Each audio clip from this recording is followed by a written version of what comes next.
Jarang dilirik, namun saham ini sungguh sangat menarik. Saham apakah itu? Benar, IMPC. Yap, saham ini terlirik oleh salah satu teman kita, yaitu adalah ini dia, Kak Muhammad Freddy 8299. Review saham IMPC kelihatannya menarik. Yap, benar, saya akui saham ini sungguh sangat menarik. Kenapa? Ini dia alasannya. Nah, ini dia saham IMPC, Impact Pratama Industri Tbk. Yuk kita lihat kenapa dia sangat menarik. Pertama, marilah boleh kita kenalan terlebih dahulu terhadap saham ini ya. Lu bergerak di bidang apa sih? Karena sendiri saya juga kurang tahu nih ya. Apakah ada yang sudah tahu? Silahkan tulis dulu di komentar. Yap, IMPC PT Impact Pratama Industri Tbk bergerak sebagai produsen dan distributor bahan bangunan dan bahan plastik. Nah ini ya kerjaannya dia ya. Jadi kita tahu dia ada kerjaan ya. Seperti itu ya, jelas lah. Emang melantai di bursa nggak ada kerjaan. Nah kalau kita lihat harganya 366 minus 1,61%. Aduh Yung, ini sahamnya menarik dari mana? Lu kagak salah apa? Jangan sampai menambahkan saham yang minus dalam di portofolio kamu. Iya sih, sekarang memang banyak saham saya yang masih minus ya. Tapi teman-teman, jika teman-teman lihat di 5 tahunnya tuh, lihat sendiri. Gila banget kan, saham IMPC ini sudah mencatatkan kenaikan plus 286 poin atau 357,5%. Bayangin bisa beli berapa piring nasi goreng apabila teman-teman invest 1 juta di saham ini 5 tahun yang lalu. Ayo coba tulis di komentar berapa piring nasi goreng deh. Nah kayak gitu ya. Lanjut lagi teman-teman ya, kita langsung lihat lagi mungkin di bagian kistasnya ya. Di sini juga menemukan hal-hal menarik lainnya, di mana ya pertama PE rasionya pernya udah 40-an. Wah mahal banget sekali nih saham. Ngapain dibeli lagi? Nah seperti itu biasanya orang kalau ngomong ya. Tapi nanti kita akan bedah lebih dalam. Dan juga untuk price to book value-nya sudah 9,1, harganya kemahalan 9 lipat kali, 9 kali lipat ya. Namun kalau teman-teman lihat di net income-nya dari tahun 2021 sampai 2023, perusahaan ini kerap mencatatkan kenaikan net income ya. Teman-teman lihat bersama ini ya. Di tahun kan 192 miliar, di tahun 2022 ya ini 307 miliar, sedangkan di 2023 estimasinya bisa sampai 454 miliar. Bayangin, bagus banget kan untuk sekarang. Jarang dilirik, benar jarang dilirik, tapi menarik kan teman-teman dengan perusahaan yang mencatatkan net income rutin atau secara konsisten tumbuh selama 3 tahun terakhir ini. Nah, bagaimana dengan revenue-nya? Pendapatannya memang juga mengalami kenaikan, namun disayangkan di tahun 2023 ini mengalami sedikit penurunan meskipun net income-nya naik. Nah, apa nih penjualannya agak sedikit turun tapi net income-nya malah naik. Nah itu PR kita bersama untuk melihat lebih detail dan lebih dalam lagi, kok bisa demikian, jangan sampai dia jual aset dan sebagainya ya. Oke lanjut lagi, untuk profitability-nya bagus ya, 18%-an. Untuk hal-hal lainnya dividen dia agak sedikit pelit nih teman-teman, 0,82% aja ya, tipis-tipis. Tapi kalau 5 tahun naik 300% ya udah merem-merem aja teman-teman, kenapa enggak ya.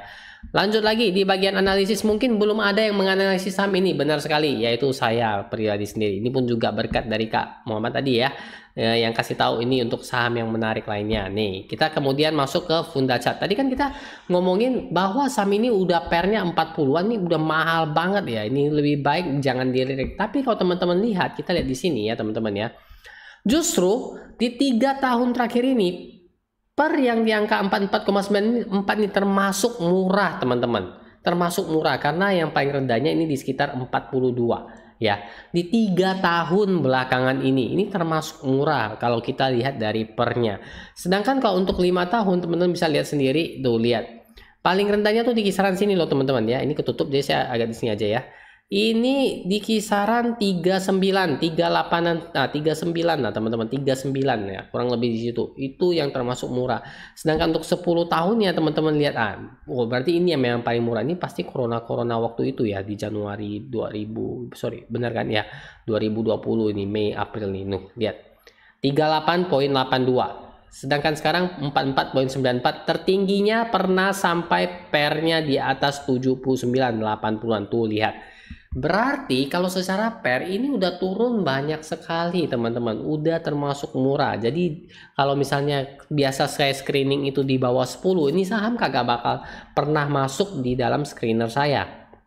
Bagaimana dengan PBV-nya yang sudah 9 lipat kali?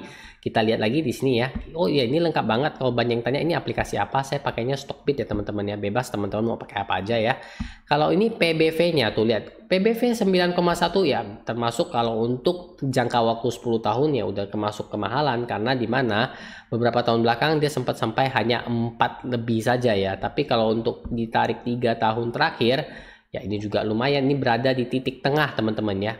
Artinya harga wajarnya di kisaran segini. Ini loh yang orange ini kan 8,96, termasuk harga wajar lah kalau PBV-nya. Ya seperti itu ya.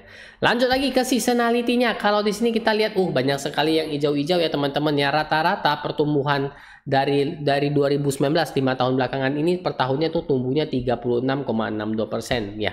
Bagus banget kan? Invest di mana sih yang bisa dapat return kurang lebih 36,62% atau bahasa kerennya CAGR 5 tahunnya itu 36,62%.